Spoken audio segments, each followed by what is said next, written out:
चलिए दोस्तों, तो जैसा कि मैंने आपसे कहा था, आपसे प्रॉमिस किया था कि जो फोरसाइट है उसके कुछ की फैक्ट्स मैं आपके सामने लेकर के आऊँगा और कोशिश करूँगा कि कुछ इसमें मैं आपको अच्छे पॉइंट्स दे सकूँ। तो बिल्कुल भी समय ना गंवाते हुए आइए शुरुआत करते हैं वीडियो की। देखिए, the Forsyte Saga, as you know very well that Forsyte Saga की जो सीरीज़ है नॉवल की, इसकी वजह से गाल्सवर्दी को बहुत ज़्यादा फेम मिला है। और दोस्तों, कई बार ऐसा भी कहा जाता है कि गाल्सवर्दी को जो नोबेल प्राइज़ मिला वो भी फोरसाइट सागा की वजह से मिला। सीक्वेंस ऑफ थ्री नॉवेल्स, ये एक सीरीज है, पूरा एक सीक्वेंस है थ्री नॉवेल्स का, linked by the two interludes, जिसके अंदर दो इंटरल्यूड जोड़े गए हैं। मीन्स इज टू से, मैं ये कहना चाहता हूँ आपसे कि फोरसाइट सागा के अंदर तीन नॉवेल हैं और दो इंटरल्यूड्स हैं। इंटरल्यूड क्या होते हैं दोस्तों? आप समझिए कि मध्यांतर कह सकते हैं, छोटी कहानी कह सकते हैं, इस तरह से। कंप्लीट नॉवेल नहीं है। तो ये बात आपको समझ में आ गई। The Forsyte Saga, sequence of three novels and two interludes. The Forsyte Saga is a trilogy. आपको मालूम होगा दोस्तों, जो तीन बुक्स मिलकर के एक साथ जब उनको पब्लिश किया जाता है तो उसको ट्रायोलॉजी कहा जाता है। तो it is a trilogy of novels which were published between 1906 and 1921।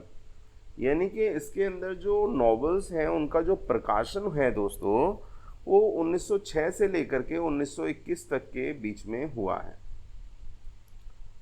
The first was the man of property, जिनमें जो सबसे पहला नॉवेल है दोस्तों वो है द मैन ऑफ प्रॉपर्टी, जो 1906 में पब्लिश हुआ है। The man of property is the first novel of the series the Forsyte saga, published in 1906।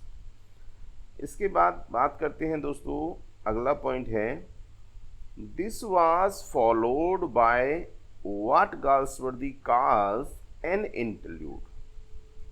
इसके तुरंत बाद में एक इंटरल्यूड जोड़ा गया गाल्सवर्दी के द्वारा, या इंटरल्यूड पब्लिश किया गया, जिसको नाम दिया गया Indian summer of A foresight. Indian summer of A foresight, यानी कि जो मैंने आपको बताया कि फोरसाइट सागा में 5 वर्क हैं, तो जो 3 नॉवेल हैं और 2 इंटरल्यूड हैं। तो पहले नॉवेल के बाद the novel the man of property के बाद उसमें Indian summer of A foresight एक इंटरल्यूड जोड़ा गया, जिसको 1918 में पब्लिश किया गया था। आगे अगर बात करें दोस्तों, तो द सेकंड मेन पार्ट, यानी दूसरा नॉवेल आप इसको कह सकते हैं, of the saga was in chancery. In chancery जो है दोस्तों, ये 1920 में पब्लिश हुआ है। यानी कि फोरसाइट सागा सीरीज का दूसरा नॉवेल है इन चेंसरी, जो 1920 में पब्लिश हुआ है, दूसरे इंटरल्यूड के बाद। The second interlude was awakening. और दोस्तों, इसके बाद में फिर एक इंटरल्यूड जोड़ा गया, एक मध्यांतर जोड़ा गया, एक शॉर्ट स्टोरी को जोड़ा गया, जिसको अवेकनिंग कहा गया। And it also published in 1920। इसका भी जो पब्लिकेशन है दोस्तों 1920 ही है। तो इस प्रकार कुल अभी तक 4 वर्क हो गए हैं, 2 नॉवेल और 2 इंटरल्यूड्स, शॉर्ट स्टोरीज।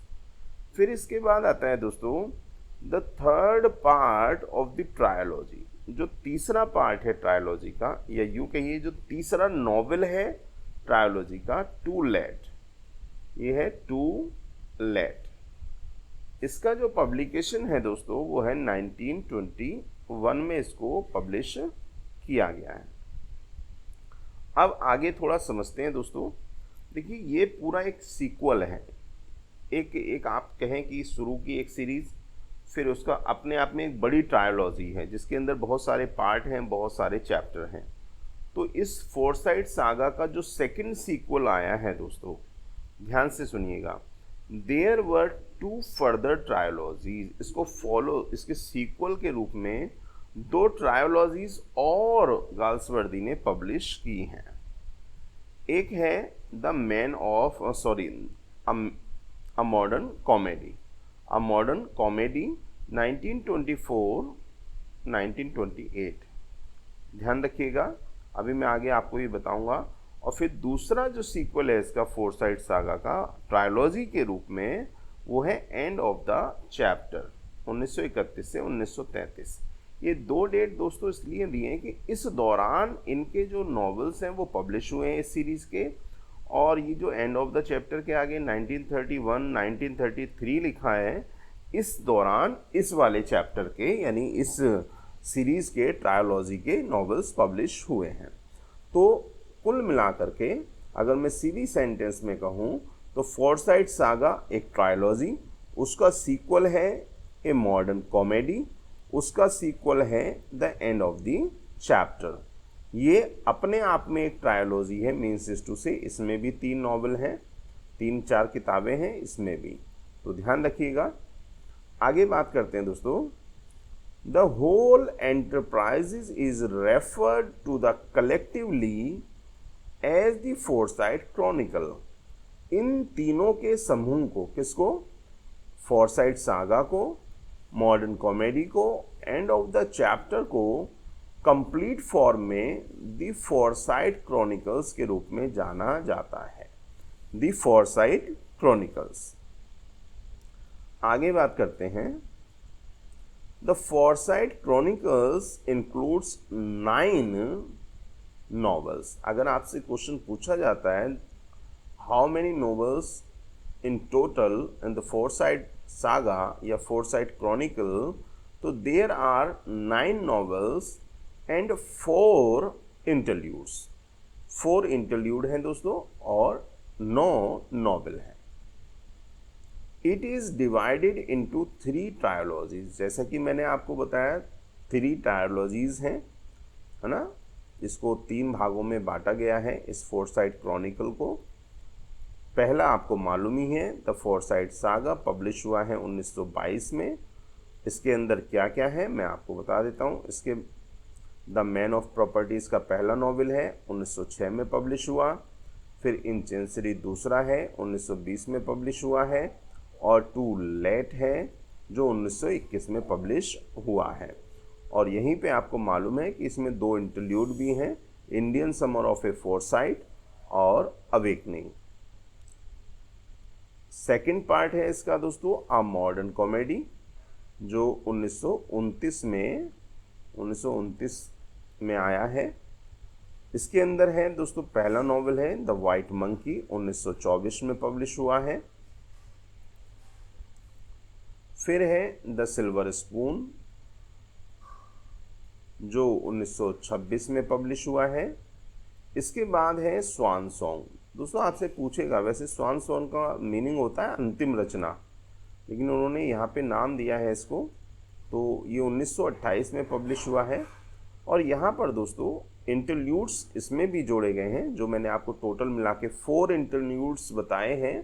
पूरा जो क्रॉनिकल है, पूरा जो वर्क है कंप्लीट फोरसाइट सागा क्रॉनिकल में, अगर आपसे कोई पूछे फोरसाइट सागा में कितने इंटरल्यूड हैं, तो दोस्तों 2 हैं। लेकिन अगर कोई पूछे फोरसाइट क्रॉनिकल में कितने इंटरल्यूड हैं, तो टोटल 4 इंटरल्यूड हैं और 9 नॉवेल्स हैं। तो यहाँ पर जो इंटरल्यूड है दोस्तों वो है ए साइलेंट वूइंग। 1927 में ये पब्लिश हुआ है। फर्स्ट इंटरल्यूड आप इसको कह सकते हैं, मॉडर्न कॉमेडी का पहला इंटरल्यूड है ये। और दूसरा है दोस्तों पासर्स बाय, 1927 में ये पब्लिश हुआ है, second interlude of a modern comedy. तो आप समझ गए होंगे कि दूसरा जो पार्ट आया है मॉडर्न कॉमेडी के रूप में, उसमें भी 3 नॉवेल और 2 इंटरल्यूड्स हैं। द वाइट मंकी पहला नॉवेल, द सिल्वर स्पून दूसरा, द स्वान सॉन्ग तीसरा, और 2 इंटरल्यूड्स हैं, ए साइलेंट वूइंग और दूसरा जो है वो है पासर्स बाय। अब तीसरे सीक्वल की अगर हम बात करें दोस्तों, एंड ऑफ द चैप्टर की 1934 में ये कम्प्लीटली इसको एक साथ में रखा गया है। मेड इन वेटिंग ये है 1931 में पब्लिश हुआ है दोस्तों। और इसके बाद अगर बात करें तो फ्लावरिंग वाइल्डरनेस है जो 1932 में पब्लिश हुआ है। इसके बाद है वन मोर रिवर जो 1933 में पब्लिश हुआ है। ये 3 नॉवल इसमें हैं। तो यहीं से मैं आपको बता दूं कि 3 नॉवल प्रत्येक सीरीज़ में हैं। एंड ऑफ द चैप्टर में भी 3 नॉवल हैं और मॉडर्न कॉमेडी में भी 3 नॉवल हैं और द फोरसाइट सागा में भी 3 नॉवल हैं। तो कुल मिलाकर के 9 नॉवल हो जाते हैं। और अगर इंटरल्यूड की बात करें तो फोरसाइट सागा में 2 इंटरल्यूड हैं, ए मैन ऑफ कॉमेडी में 2 इंटरल्यूड हैं और एंड ऑफ द चैप्टर में कोई भी इंटरल्यूड यानी शॉर्ट स्टोरी नहीं है।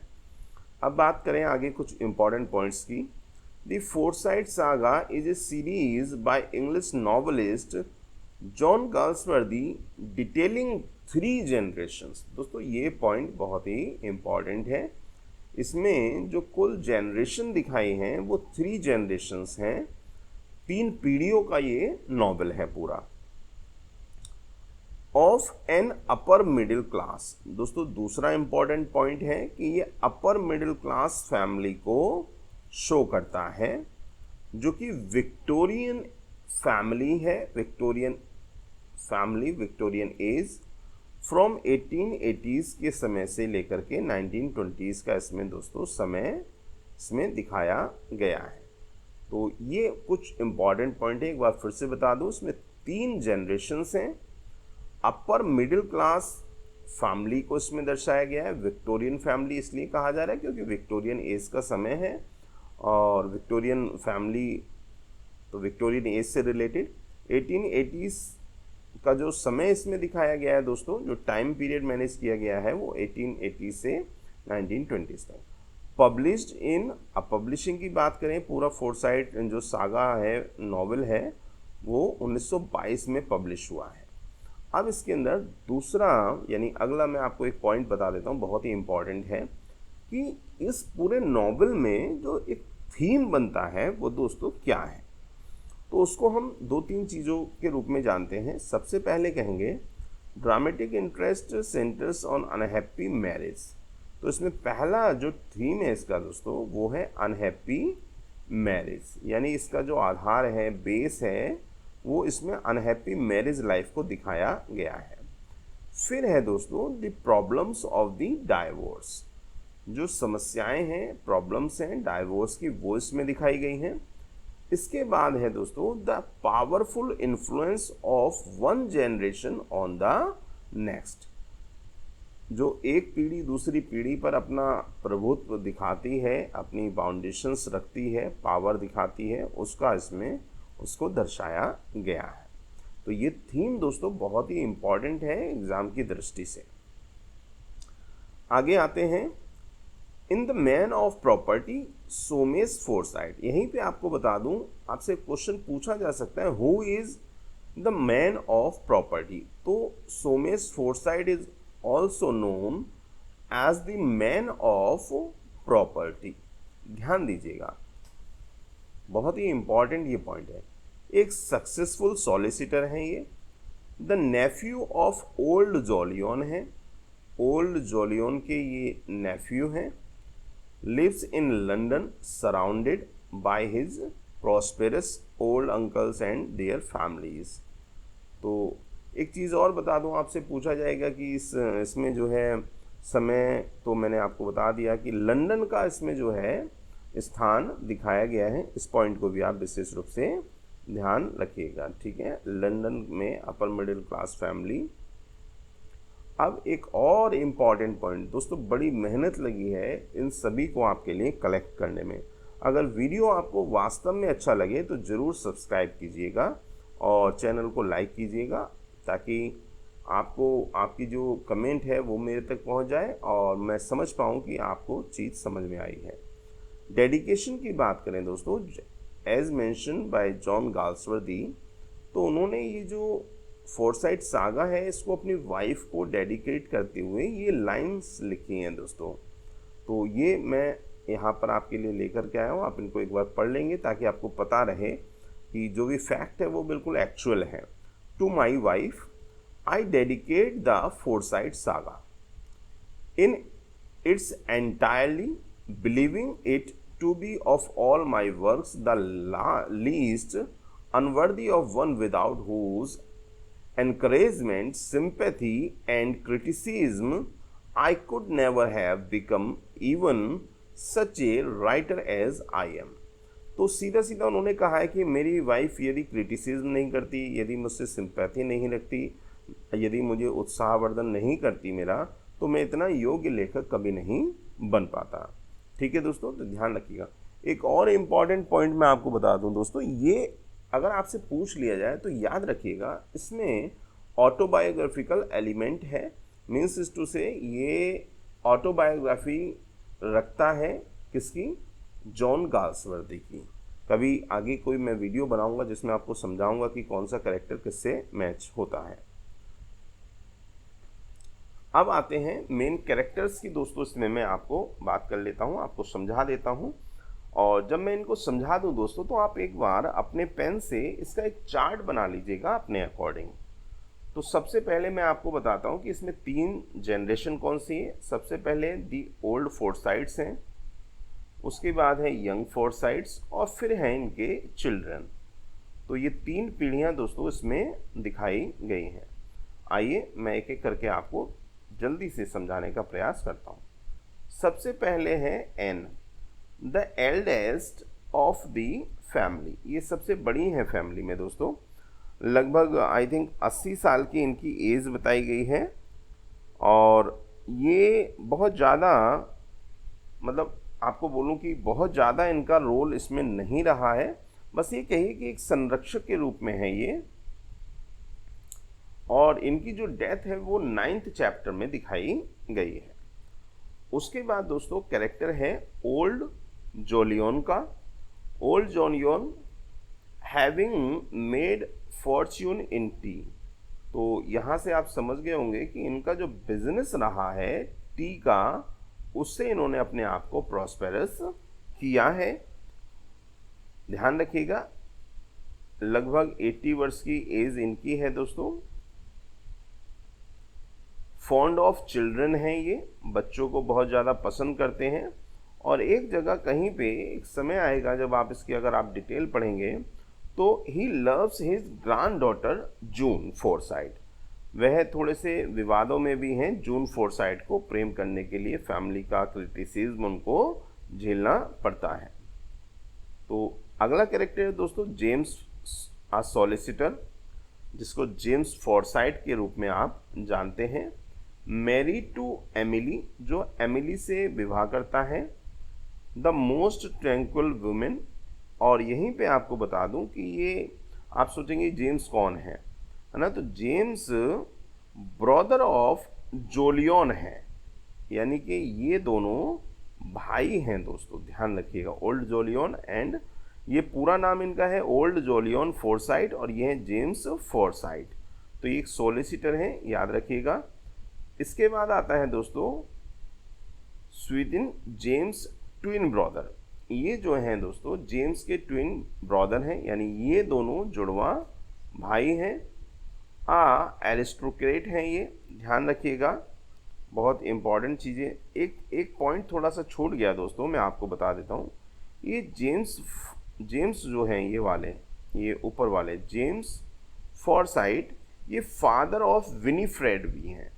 मतलब ये विनीफ्रेड एक कैरेक्टर इसमें दिखाया गया, उसके पिता हैं, विनीफ्रेड एक लड़की है, उसके पिता हैं फादर ऑफ विनीफ्रेड। और इसके बाद ये कैरेक्टर हो गया। फिर आता है जूलिया, जिसे जूले कहा जाता है। ये एक विडो है दोस्तों, ध्यान रखिएगा, एक विडो है। और अगर मैं आपको बताऊं तो ये मिसिज सेप्टिमस स्मॉल के वाइफ हैं, विधवा हैं, मिसिज सेप्टिमस हैं ये। स्मॉल इनका जो है सरनेम है, जो शादी के बाद जिसको कनेक्ट कर लिया जाता है, तो वो। आगे है हेस्टर एन ओल्ड मेड है, फिर रॉजर है the original Forsyte, father of George Forsyte, ये जॉर्ज फोरसाइट के पिता हैं। फिर अब आते हैं हम दोस्तों सेकंड जनरेशन में, यंग फोरसाइट की जनरेशन में। तो यहाँ पर है young Jolyon, old Jolyon's artistic and free thinking son. ये ओल्ड जोलियन का बेटा है, यानी कि जो फर्स्ट पर्सन मैंने आपको बताया था एन के बाद में, उनका बेटा है। मैरिड 3 टाइम्स, दोस्तों ये 3 बार इस पूरी सीरीज में विवाह करता है। पहला फ्रांसिस से, दूसरा हेलेन से और तीसरा ईराने से। याद रखिएगा यंग जोलियन। फिर है दोस्तों अगला कैरेक्टर सोमेस जोलियन या सोमेस जोलियन फोरसाइट आप कह सकते हो। जेम्स एंड एमिली सन, ये बेटा है किसका? जेम्स और एमिली का। जेम्स आप समझ गए होंगे कौन है, ये मैं अभी आपको ऊपर फिर से बता देता हूँ, इसका आप बाद में चार्ट बना लीजिएगा। ये रहे जेम्स, ओल्ड जोलियन के ब्रदर हैं। ओल्ड जोलियन, जेम्स और स्वीटन, ये तीनों भाई हैं। तो जेम्स का जो बेटा है दोस्तों वो है Soames. A brutal and possessive solicitor married to unhappy Irene. दोस्तों यही है मेन कैरेक्टर सोमेस फोरसाइट, जिससे ये कहिए कि पूरा नॉवल ये रन होता है। और दूसरा ये मैरिज करता है दोस्तों किससे? ईराने से। Who letter marriage young Julian, जो बाद में विवाह कर लेती है यंग जोलियन से। तो यही है मैरिज लाइफ जो विवादित रही है। पहले तो ये विवाह कर लेती है लेकिन बाद में ये सेटिस्फाइड नहीं है सोमेस से। The son of James foresight, ये बेटा है जेम्स फोरसाइट का, क्लियर हो गया है। And the grand son of the founder of the family fortune Jolyon Forsyte. तो मैंने आपको बता दिया, ये पहले ही मैं आपको बता चुका हूँ point, Soames foresight is the son of James. आगे है दोस्तों विनीफ्रेड, जैसा कि मैंने आपको बताया सोमेस की सिस्टर है। One of the 3 daughters of James and Emily, James और एमिली की जो 3 डॉटर्स हैं उनमें से एक है विनीफ्रेड। आगे है दोस्तों married to foppish and lethargic Montague Dartie, एक कैरेक्टर है दोस्तों इसमें मॉन्टेग डार्टी, इससे ये विवाह करते हैं। जॉर्ज है रॉजर सन, रॉजर का बेटा है जॉर्ज। फ्रांसी जॉर्ज सिस्टर, फ्रांसी जो है जॉर्ज सिस्टर है। एंड रॉजर्स डॉटर, और रॉजर की बेटी है। ठीक है दोस्तों, ध्यान रखिएगा, बहुत ही कैरेक्टर हैं इसमें, तो इनको आपको जब तक आप चार्ट नहीं बनाएंगे, ट्री नहीं बनाएंगे फैमिली ट्री, तब तक ये आपको याद नहीं होंगे। मैंने यहाँ पर समझा दिया, आप इसको लिख करके अपना एक फैमिली ट्री इसका ज़रूर बना दीजिए, जिससे आपको आसानी से याद हो जाए।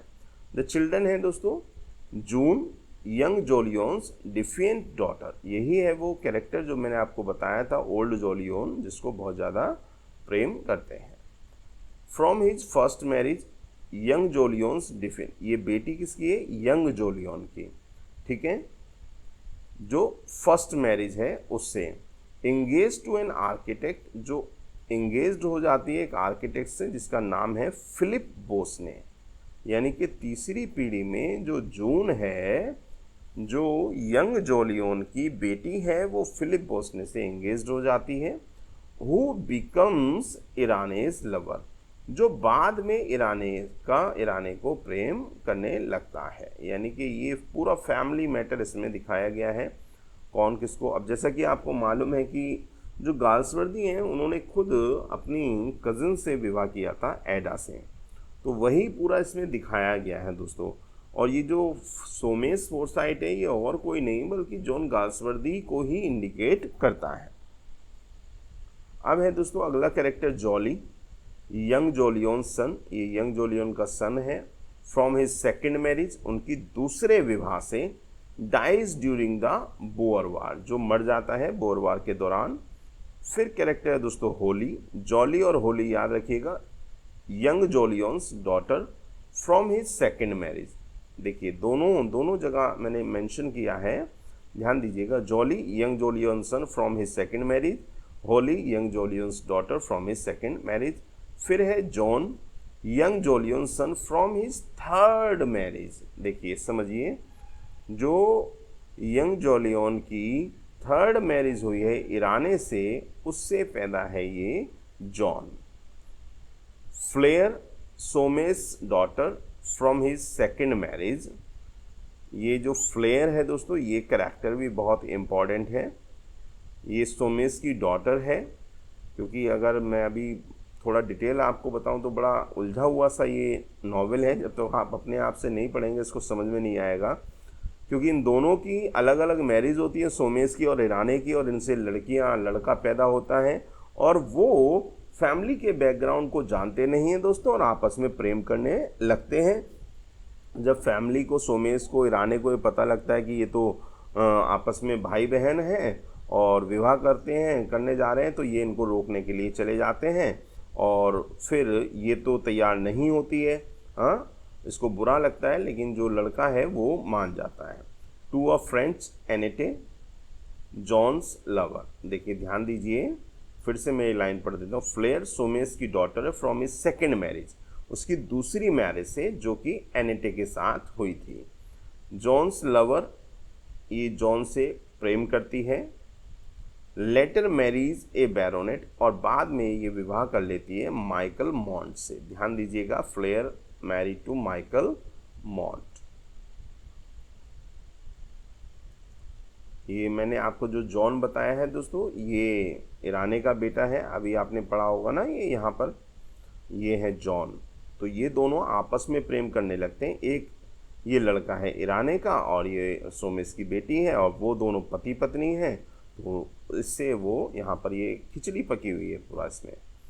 वेल, विनीफ्रेड एंड मॉन्टेगेज सन है, fights in the Boer war, marries his cousin Holly. ये भी भैया अपनी कज़न से विवाह कर लेते हैं। हाँ, इमोजेन है, विनीफ्रेड एंड मॉन्टेगेज डॉटर। तो ये कैरेक्टर हैं दोस्तों, जो मैंने आपको तीनों पीढ़ीज़ के आपको बता दिए हैं। अब यहाँ पर ये मैं कुछ आपको दिखाना चाहता हूँ, आप अपने आप से वीडियो को पॉज करके इनको पढ़ लीजिएगा। कुछ अन्य कैरेक्टर्स हैं, और यहाँ पर दोस्तों ये चैप्टर्स हैं। मैं इसको बस स्क्रॉल करके आगे निकाल दूंगा, आप आराम से देख सकते हैं। ये मैन ऑफ प्रॉपर्टी में अगर आपसे पूछ लिया जाता है हाउ मेनी चैप्टर्स, तो देखिए फर्स्ट पार्ट है, इसमें भी आगे पार्ट है, और दोस्तों इसमें 9 चैप्टर हैं जहाँ तक मुझे ध्यान है। बिल्कुल ये 9 चैप्टर हैं। और फिर इसका पार्ट सेकंड है, तो उसमें फिर ये आगे दिखाए गए हैं, इसमें भी चैप्टर्स हैं दोस्तों। इसके बाद पार्ट थर्ड है।